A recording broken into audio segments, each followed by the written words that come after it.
welcome to the Comic Corner. My name is Damon, and what we do here is comic book news, reviews, and interviews. And I'm joined alongside my good friend from the West Coast, TJ, aka Fat Thor. Buddy, how about that? We have a new intro. It's very exciting. Shout out Zen for putting that together for us, and Ruben for putting the video elements together for all of it, because they are solid. They absolutely snapped with that one. Shout out Zen and Ruben. I love the new intro. We got new intro. We got new books. It's a great day, baby. It's a great day to talk comics. It's always a great day to talk comics. And here's what we have for a rundown. We have a thick, chunky show for y'all. So we're going to try to keep everything as quick, as concise, as snappy as possible. But here's what we got. The new Sinister 6 emerges in the Ultimate Spider-Man book. Oh boy, that was so good. It was such a good book. We'll chat about it. Can Nightwing stick the landing? We're at the penultimate issue with Tom Taylor and Bruno Redondo. How is it going? How is it going to land? I'll chat about that. And of course, Paranoid Gardens issue number 2 from Gerard Way, Sean Simon, and Chris Weston has released. I'll chat about that as well.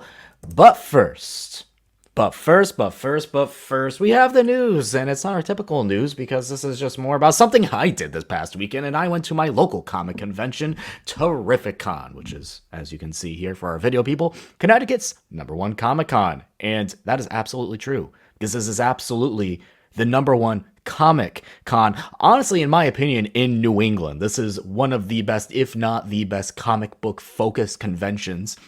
And I had an absolute blast, met so many amazing people, whether it be fellow guests, shout Albert Loves Comics, if you know him from TikTok and Instagram, met him in line for Scotty Young, met Jim Lee, met Mark Waid, met Keanu Reeves. That was a crazy one, honestly. It was a fantastic convention. Stephanie Phillips as well, Jason Aaron, Charles Sewell, like the list of creators just went on and on and on. But something that was a very cool moment for myself was meeting Mark Waid, who is the writer for the Absolute Power book right now, but also famously one of the writers of Daredevil and Superman, and he's done so much good work. And something that I attended was his panel where he talked about Superman and Daredevil, but mostly Superman. And I have a little snippet of one of the panels here, TJ, if you want to take a listen. I asked him what in particular, like, why do people now want a wholesome Superman again? We're not getting like the dark and gritty Superman anymore, albeit the Absolute Superman is a little darker, a little grittier, but still at his very core, listening to Jason Aaron talk about that Absolute Superman still is a good-hearted person. So here's what Mark Waid had to say about that. Countries turn into a cesspool of hate, that we need that sort of thing, that we look to people who are kind.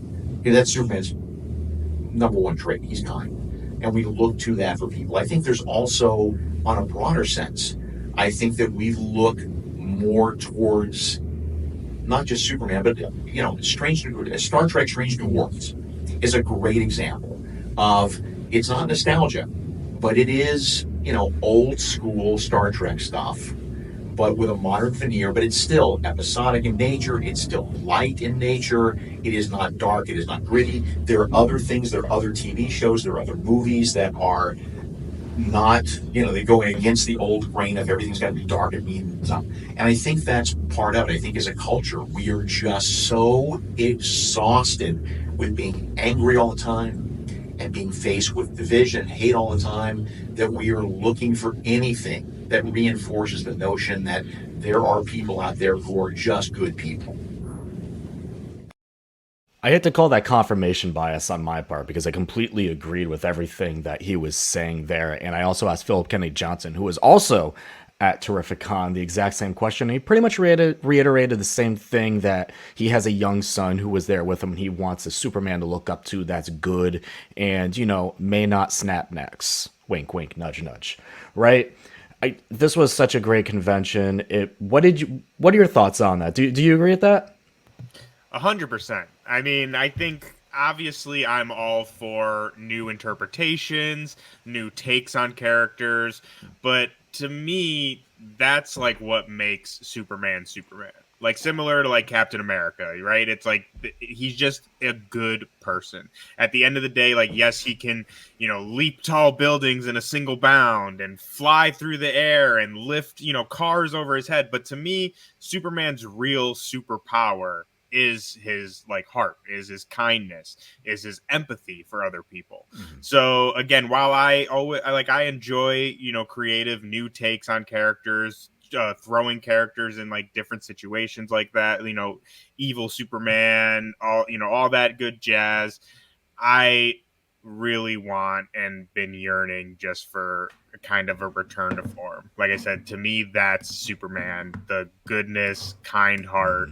So yeah, I 100% agree with Mark's statements. I hope to see, and I want to say too, like I haven't really been keeping up with Superman either, so I don't want to say like, oh, they're not doing that in new books or nothing like that. But just that, to me, that's Superman. So whenever I see new interpretations of Superman or new takes on it, I always want that at its core. Yeah, no, I totally agree with that. Funny you mentioned the Captain America aspect, because Philip County Johnson actually brought that up. And the difference between Superman and Captain America is that Captain America was a soldier, right? Dude Yeah. still killed people. And Superman should never kill people, right? He'll always try, even at the end of a battle, where he looks at Metallo, who's trying to, just kill his entire family.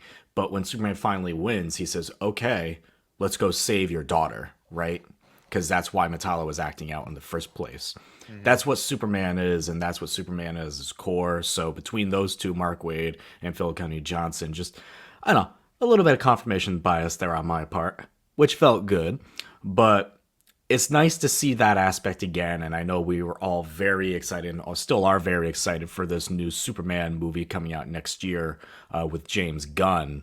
And I'm just hoping, I think like a lot of people, that core of Superman, his decency, his kindness, is still there, right? His empathy. That's still the core of what Superman is.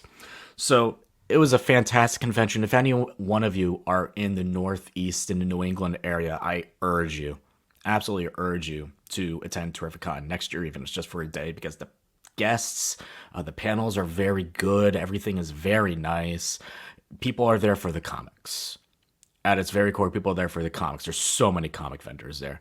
Even like the horror booths had so many horror comics there, and I did some dollar bin diving in that too. Filled out some of my horror collections. It was great, but such a good convention. One of my favorite conventions, if not my favorite convention. So highly, highly recommend anyone in the Northeast to go check out TERRIFICon.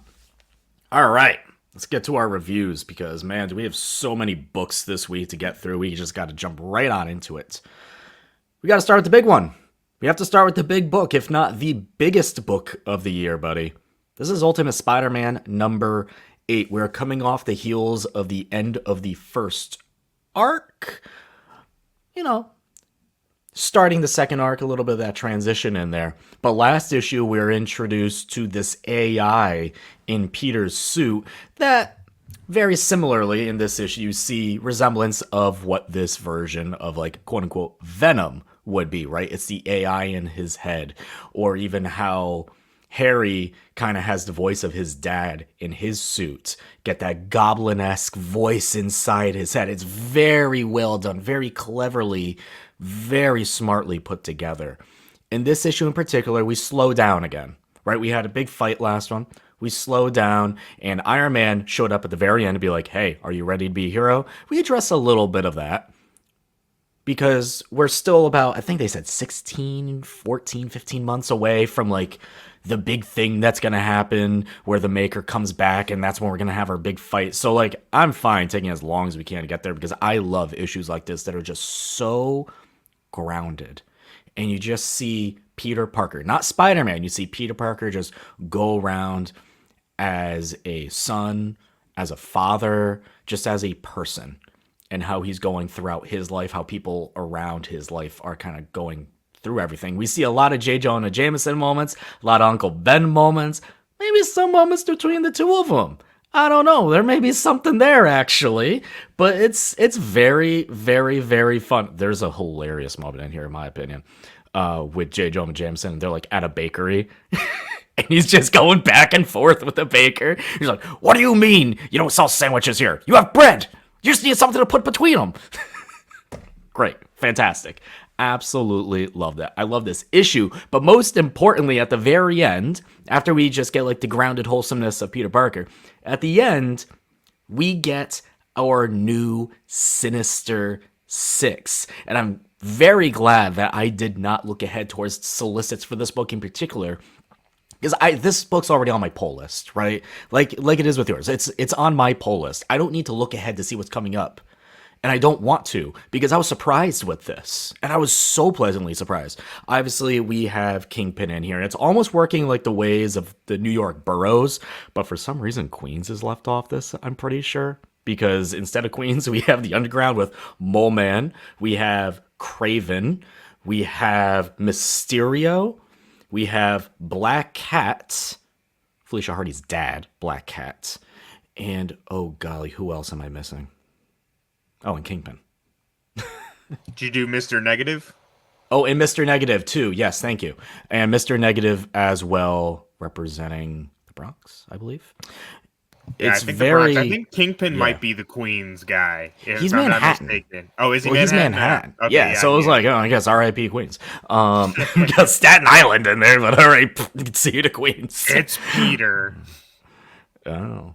So this is a very cool Sinister Six, and seeing the ultimate versions of all these characters. Some things very similar, so like Mr. Negative, very similar to the video game Spider-Man Mr. Negative, if not the exact same in so many regards.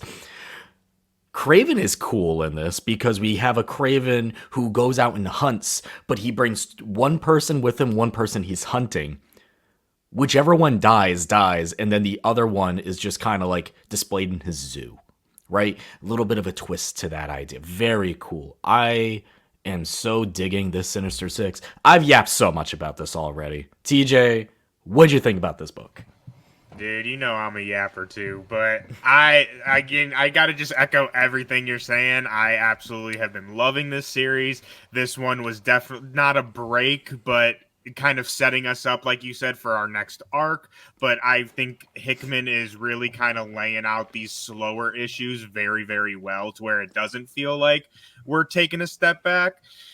But yeah, I have to echo everything you're saying. The new Sinister Six I love. I think my favorite out of that group is the new Mysterio, just because like he seems like actually mysterious, which, like, don't get me wrong, you know, I love Quentin Beck in our 616, but oftentimes used as a joke, right? And it seems He's like a bit of a joke, yeah. Exactly. And it seems like this Mysterio is a little bit more serious, so that intrigues me. But I do want to say, I'll try to make this as quick as possible because we have a lot of books to get to. But the Venom kind of thing with the AI suit. So I thought, I was like, am I the only one who's picking this up? So I'm so glad you brought that up, because I totally think that's how they're kind of playing like the symbiote of the, you know, this universe or whatever. But I find that super interesting. Just, again, very quickly, throw you all on some games. So the Maker obviously comes from the original Ultimate Universe, but his big return that kind of started all of this was actually in Donny Cates's Venom run.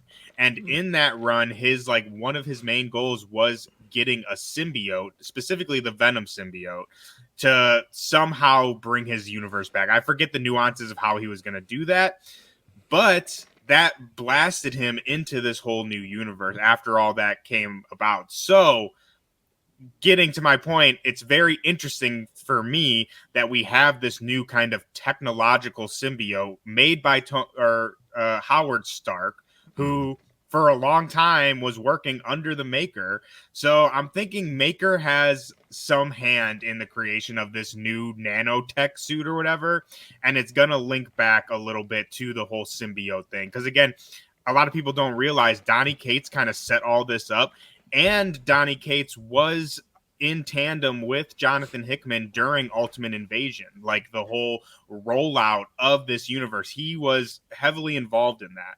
So I would be shocked if they're not going to tie a little bit of that, symbiote lore back with the Maker. But that's my tangent on that. I cannot be more excited to see how they fit those pieces together. And I'm loving everything about the Ultimate Universe. Man. See, that's the type of insight when you have people who read different types of books on the show. Because I haven't dove into Donny Cates' Venom outside of like King and Black, right? When you had a big event like that. So that is very interesting. No, great run, cool. I gotta say, definitely check it out. It's I forget the name of that specific arc, but it's when Eddie Brock is in the future. So if you Google Donny Cates' run, Brock in the future, you'll probably find that specific arc. All right. There you go. So there's Ultimate Spider-Man. Look, we've been loving this series. If you like a slow burn, this is just different. If you like a slow burn, if you just want a different take on Spider-Man, this is the best. It's not even a debate, honestly. This is the best Spider-Man book on the shelf. Hands down, bar none. Also, Ben and Jonah are totally in a relationship. I'll end it off with that. There's something there. There's something there. I don't know what it is, but there's something there. How deep we go with it, that's on Mr. Hickman himself to explore that. Nightwing 117. We are on the penultimate issue of one of my favorite books on the shelf. And this is from Tom Taylor, Bruno Redondo. I'm just so sad this is ending because I just love this run so much. And in this issue, we see Dick Grayson get his ability to leap again. And it goes all the way back to his days with Deadman, before he became Deadman, learning and overcoming his fears, essentially. So if you go back and we're trying to figure out how he was toxined with almost like this fear gas, toxin, whatever you want to say, that was put into him, it goes back to an issue that I believe actually won an Eisner this year, which was the first person perspective one, when he got a glass of water and there may have been a little something in the water. Who knows? Who's to say? That's totally what it was. So in this issue, we are left off with almost a bit of a retcon. Not even a retcon, but maybe some exploration of something that wasn't explored before. So we all know that Dick Grayson, his parents, were murdered during the Haley Circus, and that's how he became an orphan, and then eventually adopted by Bruce Wayne. But it turns out we have some video footage that they weren't the actual targets of it all. It was supposed to be him. In the end, he was supposed to be the one that died almost as revenge in a way. He was the target. Not just because he's like, we're not going full New 52, Dick Grayson, Uber Special, Court of Owls, all that stuff. We're just using him as a tool. He was supposed to be the victim that night to send a message. Unfortunately, it was his parents instead because they changed the routine last minute. So we just introduced that aspect into this, and now we have one issue left. And we have a lot to go through. We still have to deal with Heartless. We still have to deal with Bloodhaven thinking that he's a bad guy and everything. And I looked ahead, and as of right now, it's still just a 32-page issue. I was hoping it would be like a nice supersized 48-pager. Doesn't look that way. So we do have a lot to go through next issue. I don't think this fight with Heartless is going to last very long. Especially if we bring in like his friends, which is something that Dick Grayson does a lot because he's Nightwing and he has a lot of friends. Titans are very powerful. Heartless, that's a pretty easy takeout for Starfire, let's just say that. So if there is a fight and it brings his friends involved, should be pretty quick, pretty easy. So at least we can get more into the actual grounded storytelling of it all with Heartless, with Bloodhaven, and wrapping it all up essentially, because we have to wrap this up. This whole run's ending. We have to wrap this up. I still love this book. In the end, I think when this next issue comes, and I can touch up upon this more, I think events spoiled this a little bit for making it my all-time favorite run. I really do. I think events themselves bled into this series a bit too much. We had 3 of them that bled into this. Not like one, not two, three whole events bled into this entire run that kind of made a little janky along the way where it's like, you could skip that volume. You could skip that volume, right? If you just want the main story. Other than that, the moments in here are great. Seeing Bruce Wayne as Nightwing, they called him Nightwing 2. Hilarious. Also shows how much better of a detective Bruce Wayne is. He's the best detective in the world. He was already on the case and figured it out before Dick Grayson, who's been dealing with this for months, figured out, who put the fear toxin in him. I love this book. I can't put into words how much this run has meant to me. I really can't. And it's just been good. It's been very, very good. I love it. Honestly, which like sounds bad, but I mean it in the best way. I'm excited for this to end because I'm excited to like pick up like omnibus. Like I need, because I've read issues here and there, but I really like, as much as you praise this run, everyone else praise this run, I really want to like sit down and just like digest it. You know what I mean? Like I want like everything all together and just to go through like a freaking storybook. And that's why I said I'm super excited for it to end, just so like I can get that big trade or whatever they're coming out with.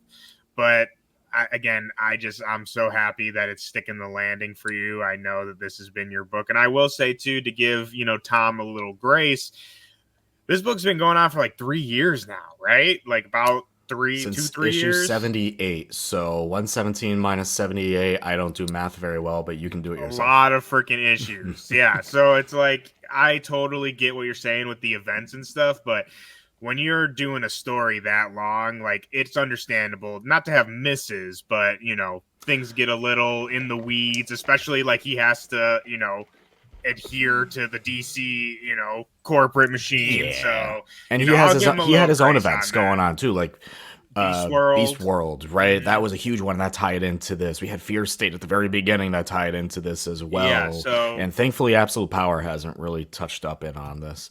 But last thing before we move on, because like we said, we have a lot of books, is the return of Bruno Redondo here is so important because his look, his style, his paneling specifically is so key to what made this book stand out and what makes this book so special. So his return here for the final arc is so important because there was like a 10-issue span or however long it was where Bruno wasn't on the art, and it started to get very noticeable towards the end, especially the last issue before this final arc. It just got to a point where it's like, I don't feel like I'm reading this run anymore with the art style changing so much from issue to issue. In the end, I love this. I'll be very sad when this ends, but on a positive note, I'm very happy that it happened in the first place. Sticking with DC, Outsiders, this actually came out last week, but you were just able to read it this week. Outsiders number 10. This is the penultimate issue of this round as well. TJ, what'd you think? Dude, so good. I've been singing the praises of Outsiders for pretty much since it started. I've said before how when I started this run, I did not know really any of these characters. I have never read Planetary, which this is basically Planetary 2, if, we're being real. So, again, I went in this completely blind, and this has been undoubtedly my favorite book from DC, which I am reading a couple DC titles, which they're all great. Green Lantern, War Journal, all those I love. But Outsiders is just so different. It's completely different than what you expect it to be. It's a lot of the Bat family, like stepping out of that shadow of Batman, and they're just doing some really, really cool and interesting things with the DC unit, like leveraging the DC history and lore to their advantage and basically to break the universe, right? Like they use all of this stuff to break the universe, and I'm guessing in the last issue they're going to bring it back together. But again, just really, really great, different than what you expect. It's, again, they're playing with some really cool, interesting concepts of the DC. I think we talked about the one issue they have, the place between pages, which is basically where every like retcon or, canceled character or series goes and like lives in this like purgatory.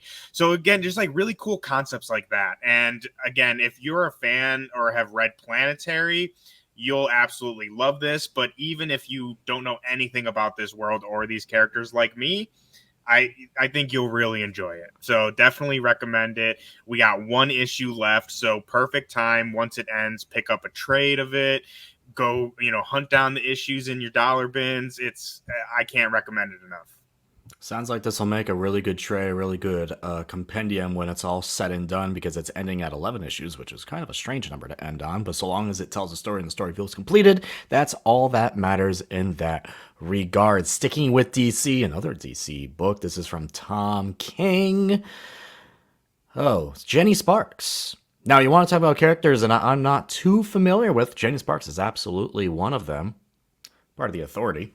And this is, let me put this out there, because there's a lot of comments about this book in particular, because characters are acting out of character. Let's sit down, everybody, and explain what a Black Label book is for a minute. This is a book that takes place in a different reality. This is a book that doesn't deal with modern canon or everything with that. So if characters, spoiler alert, everyone, characters are acting a little bit out of sorts, especially in the first issue of a Black Label book, wink, wink, nudge, nudge, Captain Atom, give it time, figure it out, there's probably something else here to do it all with, right? That's the kind of the whole point of it. So, with that pushed off to the side, that whole aspect of it, if you like Tom King books, I think you'll like this, because Tom King is a flavor, right? If you like the flavor of Tom King, and what I mean by that is it's a bit wordy, right? If you like dialogue, not just for the sake of dialogue, but for the sake of world building, you're going to get a lot of that in this, because while this does follow Jenny Sparks pretty much hunting down Captain Atom for the majority of the book, this also follows a group of 4 or 5 people living their life in Los Angeles. And you see, those 9, sometimes 12 panel pages of their lives, where each row is one of their characters going through their day to day.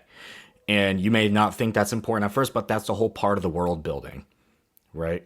Because it all ties together in the end. You see all those characters who live their separate lives all converge into one spot. So if you like that sort of storytelling, if you like that sort of world building, if you are down to sit down for a little bit longer to read an issue, I do recommend this. Again, this is a Black Label book. It's not supposed to be a part of DC canon. It's supposed to be telling its own story and not having to worry about everything else. It's the whole point. That's the whole point, everybody. The art in here is very cool. Jenny Sparks, cool character. Like I said, I'm not too familiar with her, but Tom King writes her like a badass, and that's what she is. She's a badass. So I'm interested to see what happens in issue 2, because this whole first issue is just the setup. That's what it is. It's a first issue setup. It's long.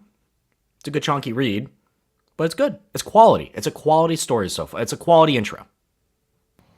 I always say, I've said it on this show plenty of times before, and let the writers cook. Let them cook a little bit, and I'm always a firm believer, judge it once it's done. Whether it's the first arc or, the first whatever issues, wait till the whole thing is revealed, and then you can judge. And if you still have problems with it, I feel like then you can rightfully judge it. So again, let Tom cook. If by the end of it you don't like it, that's completely fine and valid. And I will say too, I feel like Tom gets a lot of hates, some a little bit more valid than others, but a lot of it kind of unfounded. So I personally really like Tom King. I mean, Mr. Miracle and Supergirl Woman of Tomorrow are probably 2 of my favorite books of the past decade. So anything that he writes, I'm not going to say also too, I love everything he does. Like you said, Tom is definitely a specific flavor, and I think one that you either really like or you're kind of, not too big on. And so pretty much I'll check out anything he writes, even again if it's not necessarily for me. So I'm excited to check this one out. Like I said, I'm not convinced, this is going to be the book for me. I know nothing about Jenny Sparks, but again, I think Tom's a great writer, so I'm definitely open to letting him cook and seeing what he's got planned out.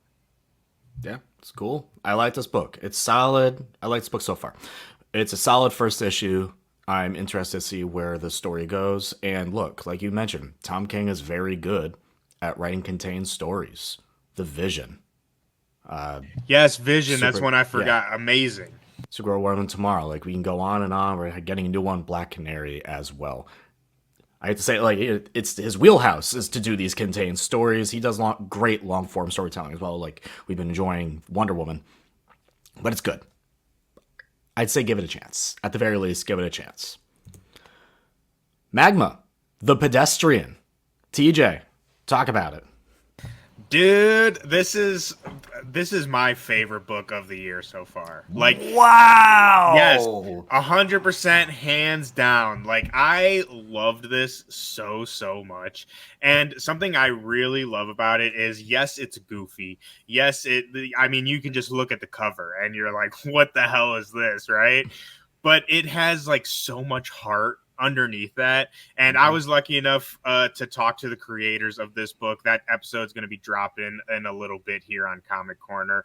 But something I really loved about it is they kind of talk about how the idea for the Pedestrian is he's a blank slate. Like, that's why his costume is kind of like, obviously it's a play on the walking sign guy, but the idea is like he's a blank slate and you can put on the Pedestrian whatever you need, or however, your worries, like how you feel about the world, all of that kind of stuff.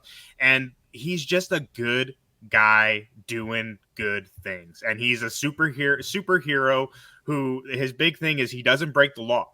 So like, and that goes like jaywalking, like, like he will not break any law to stop crime. So like the first issue we see, he just does mundane thing. Like he helped some guy steals this lady's wallet. He chases him down, but he speed walks the whole way, stops at the stoplight, and he returns this guy's wallet. And I just love that. Like, don't get me wrong, I love my earth-shattering events and, big muscle dudes and, big, cool, colorful suits.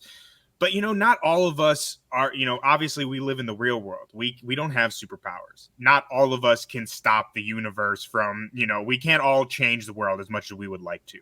But all of us can do small things every single day to make life a little better, either for ourselves or for other people.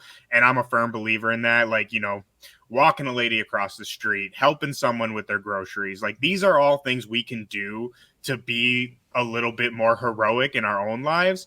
So that's what I really love about Pedestrian. I think that's why I really connected with it. And it's a book I think everyone will connect with in their own way. You'll take away from this book what you need from it, but it's also fun and it's goofy. You know what I mean? Like it has all of that. So I know I kind of went on a tangent, but this is my favorite book I've read so far this year. And I urge everybody to check it out. You'll go into it not understanding what's going on, but just roll with it. And I promise you'll take something away from it. Sometimes the smallest deeds can mean the most to anybody, right? That's the day-to-day, like you mentioned, to that. So there you go. There's the Pedestrian. I'm interested in it now.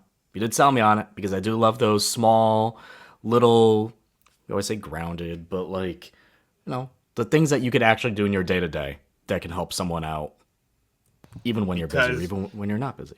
Because, Damon, justice always has the right of way. You too can walk, my friend. That's good. That's good. From something very grounded to something way not grounded in the slightest. Paranoid Gardens, Gerard Way, Sean Simon, Chris Weston. I talked to Chris Weston right here on the channel. You can check out that interview. We chatted for about 30 minutes about working with Gerard Way and how this opportunity came up. And we also talked to Vertigo Comics. He was an artist during the Vertigo Comics era. And also a little bit of Silver Age Superman as well, all tying back to the Big Blue Boy Scout in the end. And the stories that we both like, it was a good chat. It was a good chat. I highly recommend to go check that out. But this issue in particular, I said in the last issue that it was a very intriguing book. And I think the big question at the end of it was, would I still be reading it if Gerard Way's name wasn't attached to it, right? Because I'm just a big fan of his. And this issue in particular really just sold me on the whole thought and the whole idea of it in general. And talking to Chris too, even like put things together a little bit more. This has a prisoner vibes without going into spoilers, but it's very cool. And you get to see how this character Lou and this world around her is just strange. And there's something going on here. And she's trying to figure it out too. And why does the superhero man remember her when she doesn't remember him? And what's going on with all these people, and why is this building alive, and why are the gardens themselves conscious? It's interesting. It's very interesting. And then there's a group of people who are trying to come in and take advantage of the fact that the gardens themselves have this mystical power too. So they're trying to come in and almost like buy it in the corporation aspect of it all. If you like strange, if you like weird, if you want a little bit of a thinker, but put into a world of the bizarre, I highly recommend this because I like it too. I really do like it. And Chris Weston's art in here is perfect for it. It really, truly is perfect. Like, you have a little bit of like that vertigo-iness of it all. He, if I remember correctly, actually credited Watchmen as well as being part of the influence behind the look of this book. It's very cool, very interesting, and hey, a little bit of WandaVision-esque in here. Some of the creepy beekeepers coming in to almost be the cleaner-ups of this area. Something creepy about a beekeeper. Hey, I love weird stuff, man. So I'm totally in. Shout out Strange, and I mean, sounds right up my alley. So I'm excited to check this one out for sure. And also, I'm gonna say it again, just for you, go check out Damon's interview because it's fantastic. I think he, such a great interview, such great insights into the book and all that stuff. So go check that out for sure. Thank you. Crocodile Black. Boom Studios. We're into our little Boom Studios section here. Bringing back Philip Kennedy Johnson's name. Golly, this issue. Oh, man, this issue. It's kind of funny. Like, as we've gone through the last 3 issues of this book, of this series, we've been trying to figure out what's been going on. And it's like, at one point, I think I brought up, like, oh, the boots themselves are possessed.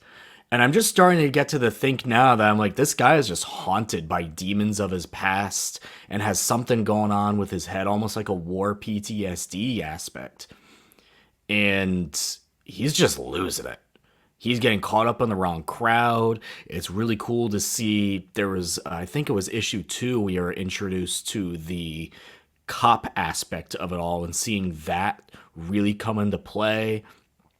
It's a wild book, man. This is a wild, wild book. And talking to Philip Kennedy Johnson and sitting on his panel, he has, military background, so you see that in here, absolutely. And he also has a bit of a music jazz background as well on how he writes his comics, which is very cool. But what'd you think about this issue? Because this book, it's kind of funny. I think the last 3 issues you said, I don't know what's going on, but I love it. Dude, exactly. And I think this issue kind of peels back the curtain a little bit in a perfect way to where it doesn't give you like a straight answer. But again, we're peeling back the layers. We're understanding what's going on a little bit more. Another penultimate issue. So many great runs coming to an end, unfortunately. But I think this is a great issue before the final. Again, it reveals just enough, but still keeps the mystery. I mean, this kid is just... He's sick, you know what I mean? And not like, I mean, yeah, kind of like in that way too, but like mentally sick, right? And just to see the descent of this person as we go through issue, and I don't want to spoil too much of it, but super interesting. I'm still loving Sam's art in this. I still think like there's a lot of visual symbolism going on still, even though we are revealing some things, and I'm still holding out that we're gonna get like a big reveal on this last issue of like things that we've seen didn't really happen the way we thought, or didn't happen how they originally were shown to us. So I love this so much. Philip Kennedy Johnson, we've sung his praises. I've sung the praises of Hulk last week, and you talking about his background in military and music. Like I swear, Philip Kennedy Johnson is like one of the most like interesting people in the world. Like, I was lucky enough, I got to ask him a question last Comic-Con about Hulk, and he talked a little bit, and he was like bringing up Tolkien and like how he wants to add like all this mythology. Like, he's super into mythology and fantasy and history, so he's just like such an interesting guy, and I think you can kind of see all of that through his work. And so yeah, I'm so excited for this last issue. While I'm sad it's ending. Yeah, to me, I almost look at this and I'm like, well, if you have a story to tell it in the amount of issues or in the amount of chapters that you think is the best way to tell it. I do think there's a couple things here that will need to be answered in this last issue in particular, like what happened to Danny's brother, what happened to Maddie, because we see a little bit of a flashback in this, but you don't get too much because we almost get a blackout moment, right? And that's a thing that happens with Danny a lot, who's the main character of this, is he blacks out. And something happens, and like the demon, the reptile inside him just almost takes over, right?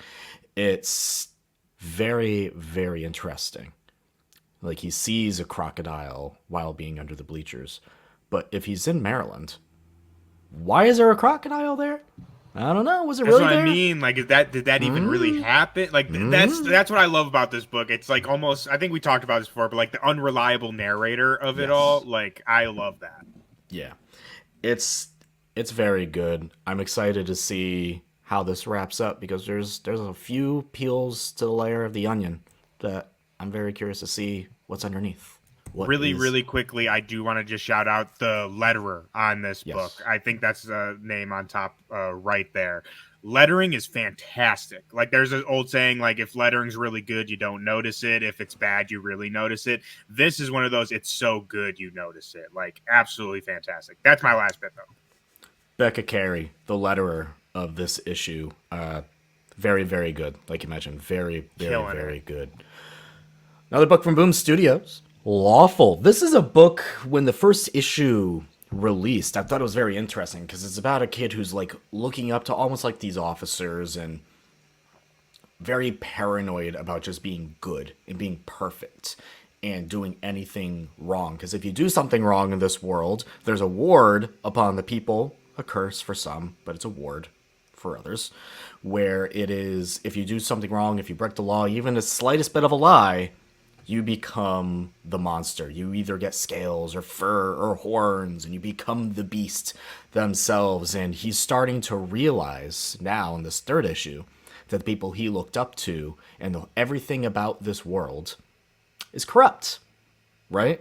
The policemen themselves, policemen I'm putting in quotes because that's essentially what they are, like the knights of this world that keep them safe from the beasts, are liars. Because they too break the rules, break the law, and they have scales or whatever on them, and then there's this magic potion that washes it all away. Same thing with maybe some of the priests in the area or elected officials, right? They expect the citizens, and they put the fear on the citizens to be good, and then they attack them for doing the same things, if not lesser things, that those knights have done themselves. And he's finally, at this point, realized that it is all a big sham. It is all a big lie. And he even admits it. He's like, honestly, I've never felt safe. I thought, like, so far, 3 issues in, this is from Greg Pak, writing at Diego Galindo in art. Excellent. Excellent book. Very underrated. Not so subtle social commentary, right?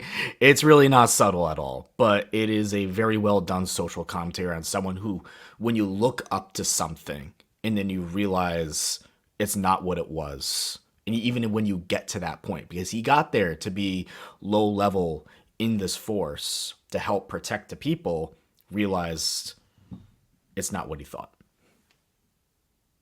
Never trust the Fed, dude. That's all I gotta say. But I'm super excited. I think I read the first issue of this. As you were talking about it, I'm like, I'm pretty sure I read this. So I'm excited to catch the other 2 issues. You know, I'm big into fantasy, so definitely gonna try. And I mean, just the way you are talking about it, I totally piqued my interest. It's very good. I don't know if this is a complete ongoing, if this is like a mini series, and we're just approaching to the end, but I do recommend it. It's a good, well thought out story. We had to shout this book out. We had to shout this book out. If you are Yes. on Twitter, you may know Task. And Task made a comic book. He does comics sometimes, even though he doesn't read comics. Wink, wink. This is Afro Punks #1. You can catch this on Kickstarter. TJ, what'd you think about this? I really enjoyed this, dude. So Task, like you said, a lot of people may know him from Twitter, but he's also a comic book writer. His first book, Leaders of the Free World, I really enjoyed. Y'all can go check that out too. But this is going to be his new book, and he was gracious enough to send us a copy to check it out. And I, again, really, really enjoyed this. Again, going back to I'm a big fan of fantasy. This is kind of a newer take on a fantasy world, and we have some really cool characters. We got Medusa, like a Medusa, I guess. Yeah, with a DSA, not a U. And we got a robot guy, which I think is really interesting. Like, I think it's just a really interesting cast of characters. I'm already all in on the fantasy world. It's funny. It's adventure. Like, it's an adventure. It has some comedy in there. And one of the major things I love is it has a very diverse cast. And Yes.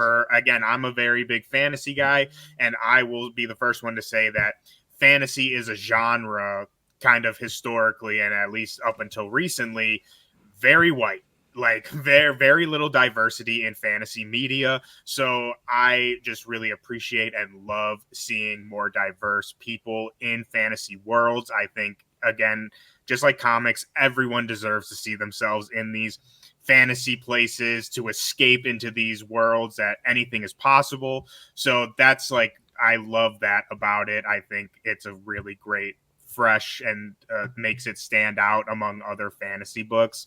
So I'm super excited for this. I urge everyone, go check it out on the Kickstarter, go back the Kickstarter. I'm not sure if this is planned as an ongoing or kind of more self-contained thing in a couple issues, but either way, I'm super excited to learn more about all these people. Yeah, the cast here is very cool. You have a very interesting group of characters, but they all fill that spot of the fantasy RPG. You have your knight, you have your rogue, you have your healer who's also a fairy, you have your spellcaster who is a Medusa, but MDSA. And then you have your tank, who's literally a tank, who's named Tank, who's a robot. It's really fun book. I think the humor in here there's a lot of humor. There's a lot of humor in this book. So if you're looking for a laugh, this is absolutely something you want to check out. Personally, my favorite of the bunch is the fairy who's a healer, who's just like the worst healer you've ever met in your life. And total party animal, fairy, like hilarious. Great concept. Absolutely loved that. It's fun. If you're just looking for a fun fantasy book, if you're looking for something, to laugh. And like you said, the diversity in here is great as well. And it's just cool. It's a cool fantasy book. We don't get too many of those too often. So highly recommend to go check out the Kickstarter and go support indie comics. Yeah, go support indie the comics. homie Task. He's a great guy, and I think you nailed it perfectly with like the RPG element. I didn't even consider that, but that's exactly what it is. And like you said, fun, comedy, and also, like I said too, adventure. Like, it definitely feels like like I went on an adventure in this first issue. And I'll also say, great first issue. We talk a lot about like what makes a first issue successful versus, lackluster. This was definitely a successful first issue. Introduces our characters, introduces our world, piques our interest, and ends off on, I want more of this. So again, awesome book. Yeah, it's fun. Go check it out. Go to Kickstarter. And once again, go just support indie comics. Go support indie comics. When I went to TERRIFICon, there's so many indie comic creators there. And we're going to try to have as many conversations with them as possible, because the struggles and the challenges that indie comic creators have in this space are hard. And they're really interesting to hear from. And you can understand everything that goes into making comics themselves. Because, yes, again, we do talk the big two. We do talk big indie publishers, but I don't really like to call them indies, because these themselves are the true independents. We talked to Adam Barnhart several times about his books and the challenges that he's had with independent comics specifically. It's tough. It is tough to be out there, but it's really cool and awesome to see people able to tell their stories. And even being in line in comic conventions, talking to people like, oh yeah, I make comics too, and this is the stories I'm telling. Everyone has a story to tell, right? Everyone has a story to tell, and that's the beauty of it. Because a story that you may tell, TJ, be significantly different than a story I may tell, right?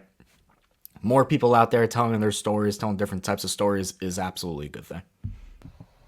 I cannot echo you more. We love and support all the indie homies. Go on Kickstarter. Go look at some books. Go back some books. Like it's crazy the amount of creative talent that is going on in the indie sector right now. Shout out Charlie Stickney. Shout out Gary Maloney, Michael Schwartz. We had both of them on the show. Fantastic creators. I've been lucky enough to talk to a lot of indie folks, and like you said, they're just trying to make it just like all of us. They have stories that they want to get out into the world, and I guarantee you, if you're like a big two reader, mainly big two, venture out into some indies, support some indie artists, some writers, because all of your favorite writers started off as indie creators, like every single one of them, and they would have never gotten the opportunities or like where they are now if it weren't for people like us supporting them and backing their books. So please, again, urge you all, go to Kickstarter, go support some indie comics, and just like Damon said, support comics in general. We all love it, and they need our support probably now more than ever. So if you like a book, if you like a writer, go buy it. Go to your local comic shop, support them as well. Buy the books you enjoy, because that's how we're going to get more of them. So yeah, sorry for another tangent, but go support. What we do here. We do tangents, but you know what's coming up next, TJ. You know what I ask every week at the end of the show. Oh, he has it written down on a I piece came of paper? prepared, dude. Oh my goodness, Before we started, I wrote it down. Okay, let's hear it. Honestly, it's not a fatty week for me, but it's one I'm like very excited for. Like, we have a lot of bangers. One I'm really excited for. I know we have differing opinions on this one a little bit. Alien vs. Avengers. I've been excited for that. I love Jonathan Hickman. We talked about Asad Ribic on our last episode. Again, kind of a little different, but I love his Thor work, so I'm excited for him. I think them together is a great team. I mean, Secret Wars, right? Amazing. So I'm excited for that. And with all the alien commotion that's been going on with the new movie, I'm in the alien world right now. I'm excited for that. Also, we got Incredible Hulk Annual again. Philip Kennedy Johnson, fantastic. Can't wait for that. And then it's a big X-Men week. NYX, we got Ultimate X-Men, and we have X-Men number 3 from Jed McKay. All of them I'm excited for. Probably NYX, my top one that I'm excited for. I ranted and raved about that first issue, and I love Kamala. So yeah, that's my list for next week. Exciting. I have a bit of a spoopy week coming up. September's almost here. Fall is almost here. Halloween season is almost here. Not here yet, guys. It's still August. We got Hello Darkness number 2. I really enjoyed that first issue. We had a whole episode dedicated just for that. Lilith number 1 out in physical form next week, so go pick that up. I also picked up Something Crawled Out, which we talked about a while ago. That is out in physical form this week. Go to your local comic shops, because a lot of them are giving that out for free. And you know what I say? You know what's better than a free comic? A great free comic. So go check that out. Knight's House by the Sea number 2. I didn't talk about number 1 in any of our episodes that we did, but I really enjoyed that first issue, and it sped things up to a point, technically for a new chapter of the whole saga, much faster than I expected it to, but excellent. And of course, Something is Killing the Children number 40. We're absolutely going to talk about that as well. And I also have Ultimate X-Men on my list, so that will be one that we will actually both talk about. That'll do it for this issue of the Comic Corner. Make sure you go check us out on Twitter at Comic Corner Pod if you are looking for solicitations from Boom Studios, from Marvel, from DC, from First Looks to all that good stuff as well. Go check out Agents Fandom, also on Twitter at Agents Fandom, and Agents Fandom on TikTok and on Instagram at Agents of Fandom.